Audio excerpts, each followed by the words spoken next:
আমরা বাচ্চাদেরকে সব নাম্বার শেখাই, কিন্তু আমাদেরকে যে আলাদা করে জিরো সম্পর্কে বাচ্চাকে আইডিয়া দিতে হবে যে জিরো মানে কি, জিরো মানে কিছুই নেই, এই বিষয়টা কিন্তু আমরা অনেক সময় মাথায় রাখি না, যে এটা অনেক বড় একটা কনসেপ্ট, যে জিরো মানে নাথিং, জিরো মানে কিছু না। এবং গণিতে জিরো ভূমিকা কিন্তু অনেক, পরবর্তীতে আমি স্টেপ বাই স্টেপ এগুলো নিয়ে আরও ব্যাখ্যা করব। যেমন এটা একটা সিম্পল গেম, যেটা কিনা ইফাজের হোমওয়ার্ক ছিল, যেখানে ডেটটা দেওয়া আছে।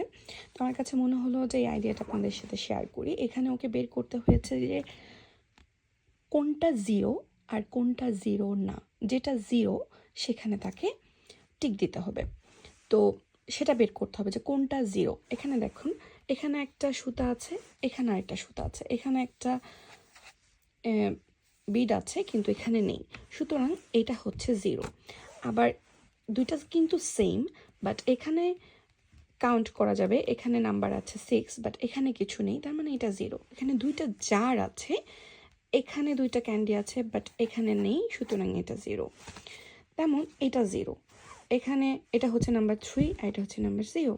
এখানে আছে, এখানে নেই, এখানে হাত এরকম, মানে হচ্ছে জিরো। আমি আরেকটা ম্যাথ নিয়ে আরেকটা ভিডিও করেছিলাম, সেখানে আমি দেখিয়েছি যে আমি বাচ্চাদের ফিঙ্গার কাউন্টিংটা কীভাবে ফান ওয়েতে শেখাতে পারি, যে এটা মানে জিরো, হাই জিরো, আর এখানে হচ্ছে 2।